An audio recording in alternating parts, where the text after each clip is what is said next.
I had not planned to release a video this week, but the stock market is in absolute turmoil, and I thought I just had to say something. Trump's tariffs have pushed us into a global trade war. Stock prices around the world have plunged, so what should we do with our own portfolios? Keep buying, do absolutely nothing, or sell out? In this video, I'll be explaining what I've been doing with my own portfolio. This is not financial advice, and investing carries risk.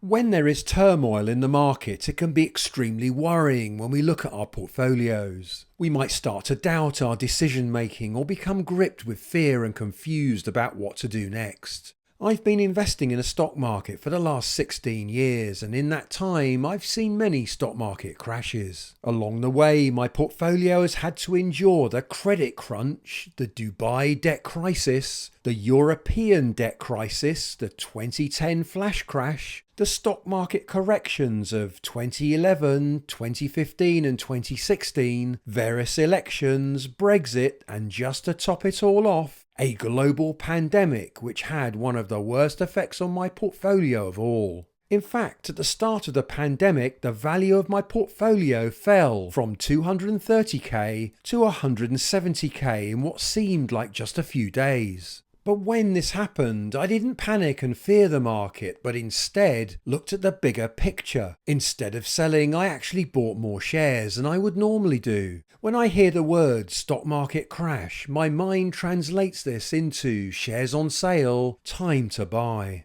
History has shown that markets generally recover and eventually reach new highs, but the speed at which this occurs can be quite surprising. Buying cheaper shares during a market crash will amplify your gains when the recovery comes. When the pandemic was over, my portfolio recovered to a new high of 340k at the time. This would not have happened if I had panicked and sold out at the first sign of trouble. I would have simply crystallized my losses. I'm fundamentally a long-term investor and aim to buy and hold shares in large-cap companies over many decades. I'm prepared for all the short-term volatility I'm going to encounter along the way. Just a quick reminder that if you want to open a stocks and shares ISA for the new tax year, then Trading 212 will give you a free fractional share worth up to £100 if you sign up using a link in the video description.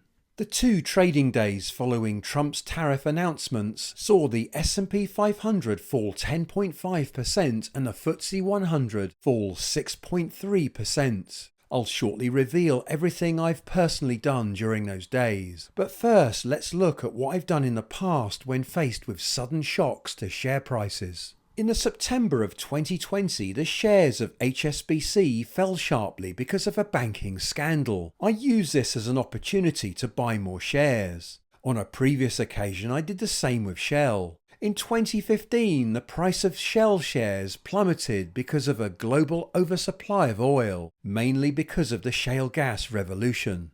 The price of Shell shares plunged 50%. But it's a cyclical stock and it eventually recovered. Because I'd been buying low, I amplified my gains, and it wasn't long after that another opportunity presented itself during the global pandemic. But I wasn't just buying Shell shares when they were having a bad time. I was doing exactly the same thing with BP. Warren Buffett is one of the greatest investors of all time, and one of his most famous sayings is be fearful when others are greedy and be greedy when others are fearful. Buffett is said to always have at least 20 billion in cash sitting on the sidelines, ready to snap up bargains when they emerge.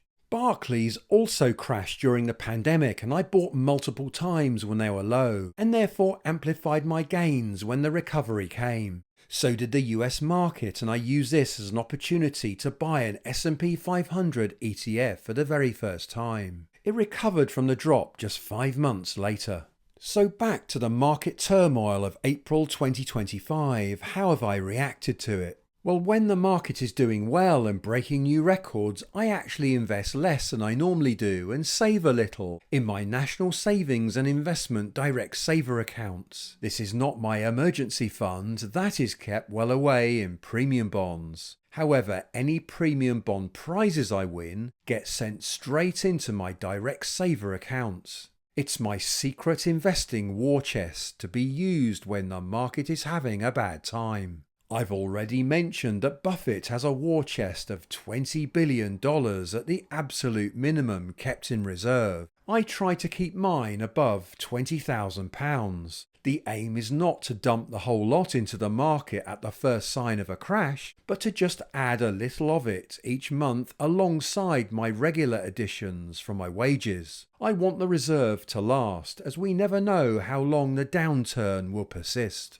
Now remember, I always invest regularly, so I'm not exactly trying to time the markets here. I simply add a little more when things are bad. In other words, I get a bit more greedy for shares.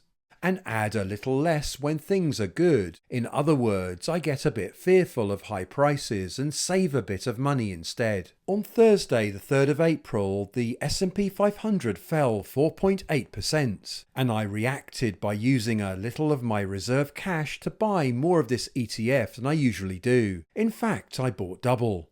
The FTSE 100 also fell, but the fall was mild in comparison to the S&P 500. However, when the FTSE 100 opened on the following day, it suffered its biggest drop since 2020. I use this as an ideal opportunity to use all of my unreinvested dividends to buy more of my FTSE 100 ETF. And while I was at it, I also bought more shares in BP, which had fallen 6% on the day.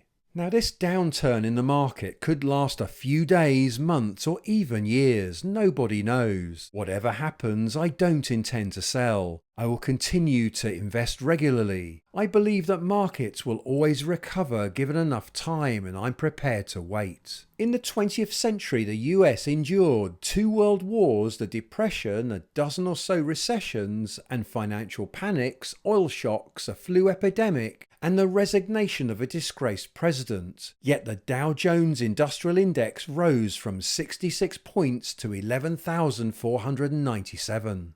The market is still, of course, not without its dangers, and everyone's situation, goals, time horizon and tolerance to risk is different. Let me know your own thoughts about the current market situation and what you intend to do. Please like and subscribe if you found this video useful. See you next time, and happy investing.